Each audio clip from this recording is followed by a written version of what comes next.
Don't just live for tomorrow, or just live in yesterday. Just be glad for all you have that's in today. Hey everyone, Connie here, and welcome to my blind reaction to Marvel Rising Initiation.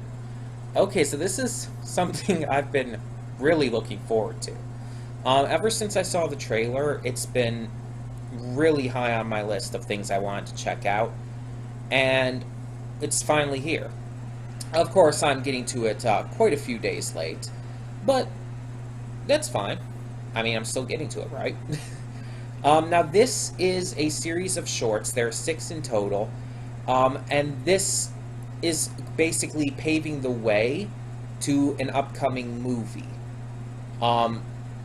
Now, the series of shorts, from what I gathered from the trailer, stars basically a bunch of newer generation heroes who aren't as big yet. They haven't really had their time to shine within the Marvel Universe, and more recently, like within the past couple years, they started really gaining popularity. And some of them have really blown up. Like, of course, we have Ghost Spider in here, also known as Spider-Gwen. Hugely popular. But we also have the just always fan favorite, Kamala Khan, also known as Ms. Marvel. And we even have Squirrel Girl, who I believe was in a live-action series, or is going to be, one of the two. I don't really watch the live-action superhero shows, so I'm not 100%. But from the bit I've seen of her and the bit I've read about her, she's pretty darn popular as well, and I've seen a lot of cosplays of her as well. So, we got a bunch of these really popular new age heroes who just haven't got their time to shine, and we're giving them the spotlight. And I love that.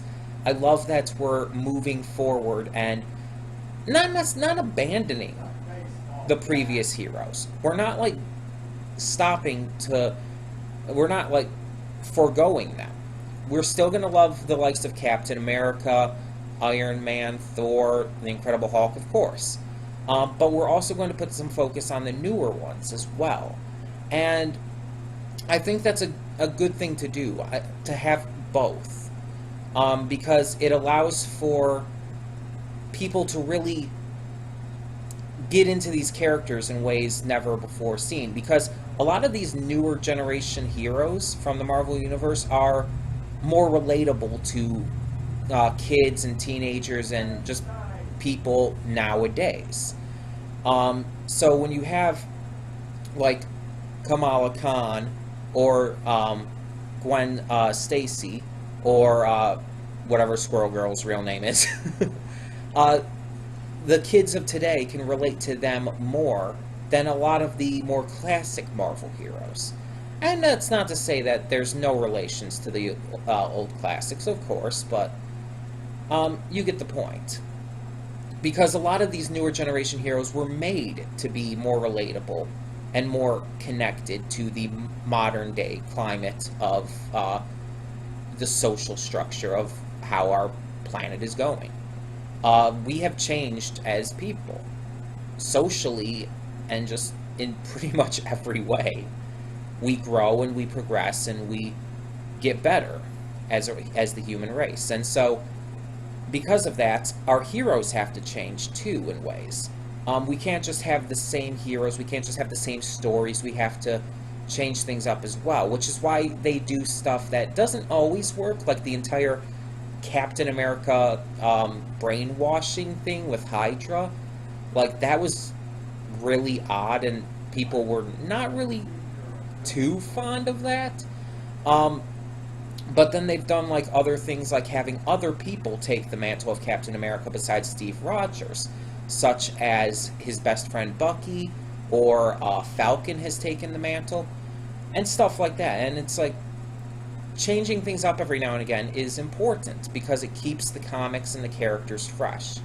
So, the point I'm trying to make with all of this is that by introducing these new characters to the more mainstream audience, it allows us to keep enjoying these comics for years and years to come, to keep reintroducing them.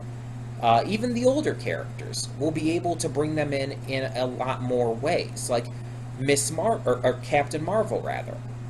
Captain Marvel, Carol Danvers, she's getting her own big movie starring Brie Larson in the MCU. And they've already said that they want to bring Miss Marvel, Kamala Khan, who in the comics is a huge fangirl of Captain Marvel, into the MCU as well. This is big. They're starting to evolve things in ways that are unprecedented, to be honest. And in years to come, these will be seen as the norm, and then they'll start to do more stuff. So yeah. So either way, I'm very, very excited to see what they do with Marvel Rising Initiation. The animation style seemed interesting, so I'm really interested to see what they do with that. And I'm interested to see what they do with the powers. I don't know exactly what Squirrel Girl can do. I think she can just... I think talking to squirrels is one of the obvious ones. But I don't know what else she has. I know that Miss Marvel has her embiggen powers. Sort of like Kendo from My Hero Academia. She can like grow her hands and everything. Obviously more than that, but... And then Spider, or Ghost Spider, obviously Spider-Gwen, and you know her powers. There's other characters in it too that I'm not really familiar with, so I don't really know how popular they are, or even really who they are. So it's going to be a learning experience for me as well, getting to know some other ones that I haven't even become familiar with. So either way, we're going to get right into this, because I do want to also get to My Hero Academia today. So when the screen fades to black, pause this redirect and go to the description below. Follow the link to the reaction, and after you watch it, come back here to the redirect and resume play. Because after it fades to black and then fades back in, everything from that point forward will be my afterthoughts and will contain spoilers to the shorts. So that being said, thank you so much for tuning in, and I will see you at the reaction.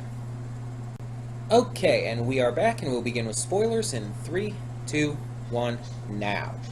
Okay, so, yeah, this was basically a good way to lead into a movie. A series of 6 shorts that just introduce us to the basic premise, the situation at hand, and our, I guess you could say, main characters. We have Ghost Spider here, Gwen Stacy, and she's being framed for the murder of her best friend. And of course she didn't do it, but she knows who did. It's this supervillain chick who has these life-sucking dagger kind of things, these like energy daggers.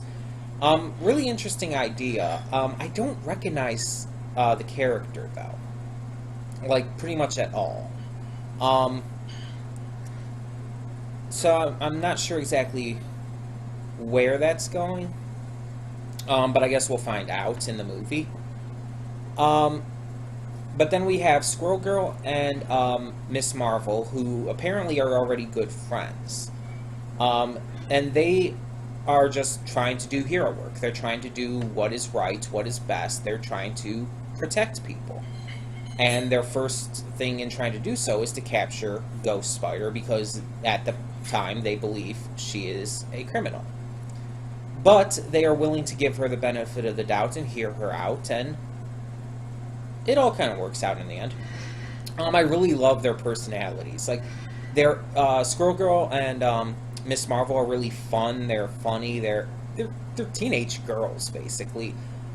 They're teenage girl characters, and not like the stupid stereotype that a lot of shows and movies have them, where they're like, you know, like you watch a typical movie or show or whatnot about high school age girls or whatnot, and they are so stereotyped. They're like bratty. They're all like obsessed over over looks and popularity and stuff. And there are definitely girls like that. I mean, in high school, I definitely knew some girls like that. But a lot of them are just like ordinary people, and a lot of people don't realize that. because of, again, the stereotype that's often thrown around. And it's the same thing with teenage boys. Like, they're often seen as one way because of how all of these shows, all of these movies portray them. And it's really disappointing. That's why I don't watch a lot of these shows. Even if they would otherwise be interesting.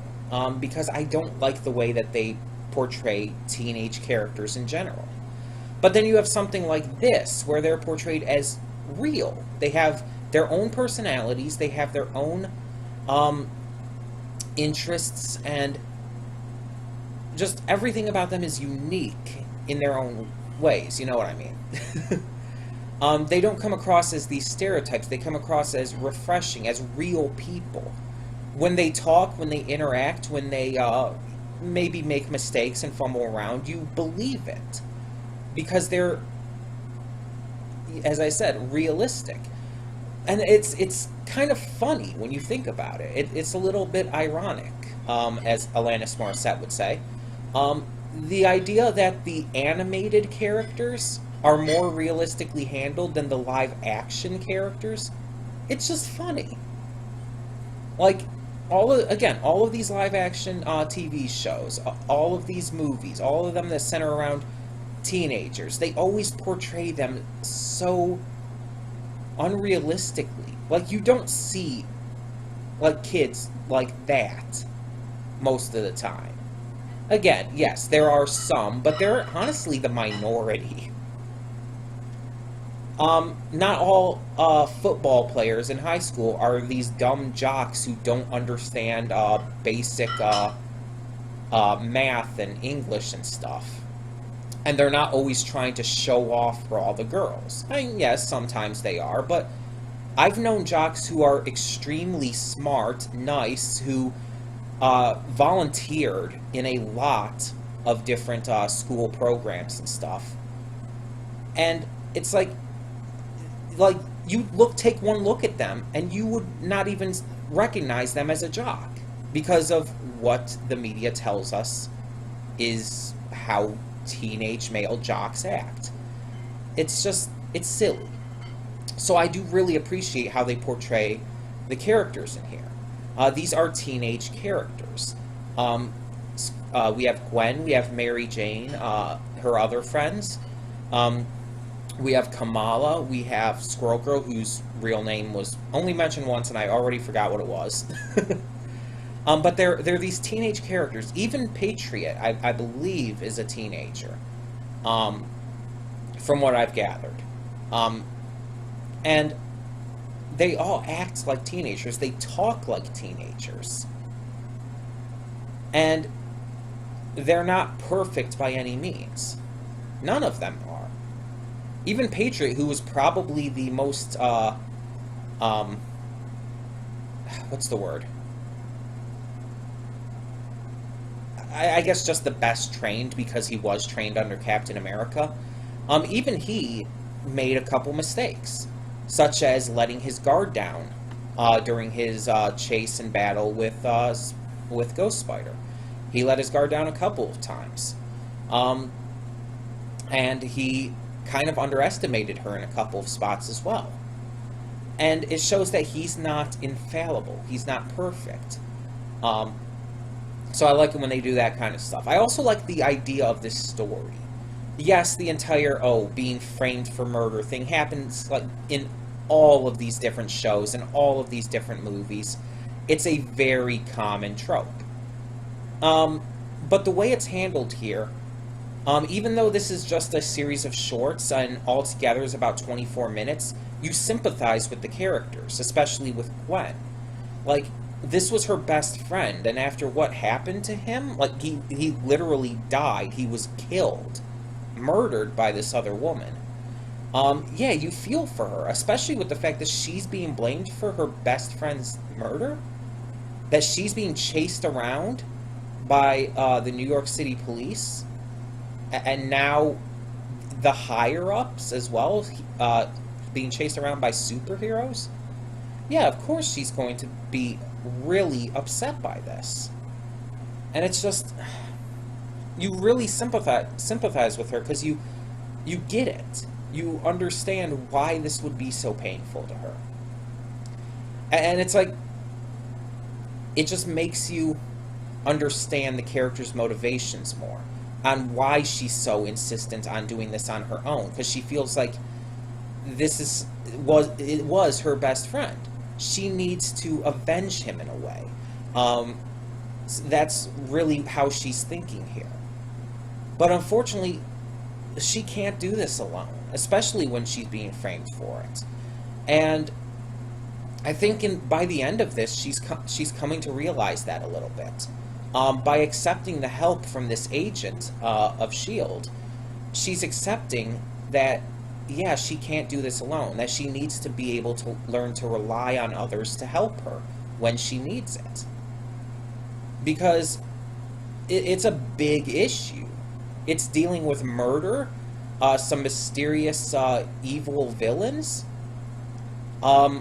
being framed for said murder. There's a lot that goes into this.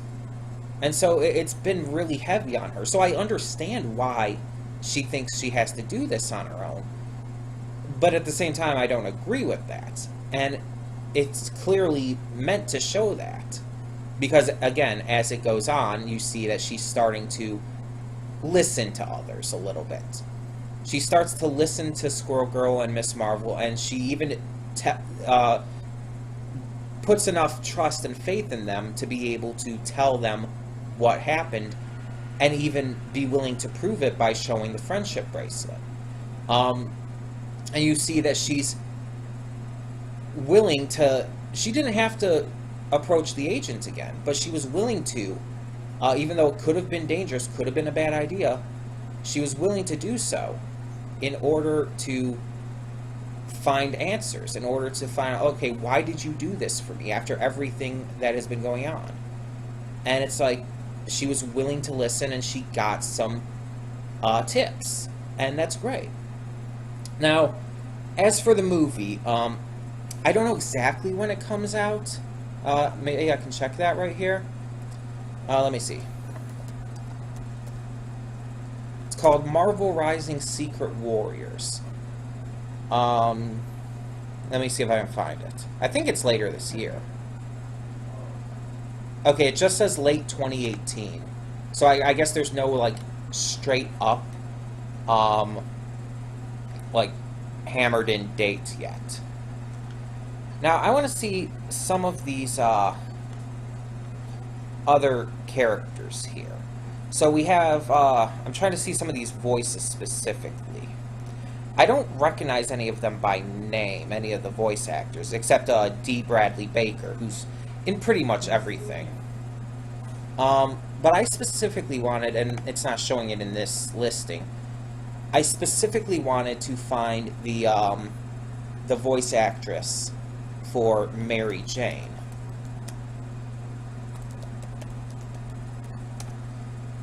Because she sounded really familiar. And that would be why. It was Tara Strong. I can't believe I didn't realize that. Okay. Yeah. No, I can definitely hear it now. It's like, the voice she was doing isn't something I, like, normally hear her do. It's like, it's not a... It was a lot more subdued and, I guess, less bombastic, you could say, than some of her other voices. It's not the same voice she uses for Twilight and MLP. It's not the same, obviously not the same one she uses for Raven or Bubbles. I wouldn't say it's quite the same as Batgirl, either. I'm not sure. But it's definitely her. Like, I can definitely hear it now.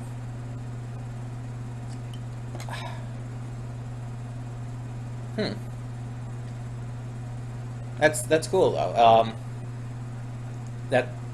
That's interesting, because now, I don't know if she was ever in a Marvel thing before, but if not, that means that she now is in both DC and Marvel properties. Because she's Batgirl from the Batman the Animated Series, and she's also been Harley Quinn in multiple iterations. But either way, So yeah, this was a great kickoff, and I can't wait for the movie later this year. Um, Honestly, I think I probably will react to it. Hopefully, at least. It's definitely something I want to react to, especially after doing these shorts. Um, and from my knowledge, let me just check again. I think it's actually going to air right on Disney Channel. I think that's what I read here. Yes, it's being distributed by Disney Channel. So, I definitely plan to check that out at some point. It's going to have other characters we didn't actually see in here, such as Captain Marvel is going to be in it. And, hello. There's a bug on me. And I'm really interested to see exactly where they go with this entire story. So, in the meantime, tell me what you thought of Marvel Rising, and how excited are you for the movie? Tell me your thoughts on all of that and more in the comments below, and thank you so much for tuning in. For now, I'm Connie, and I'm signing off. See y'all next time. And though you've come through many obstacles, shed tears along the way, you're still standing, live, love, laugh.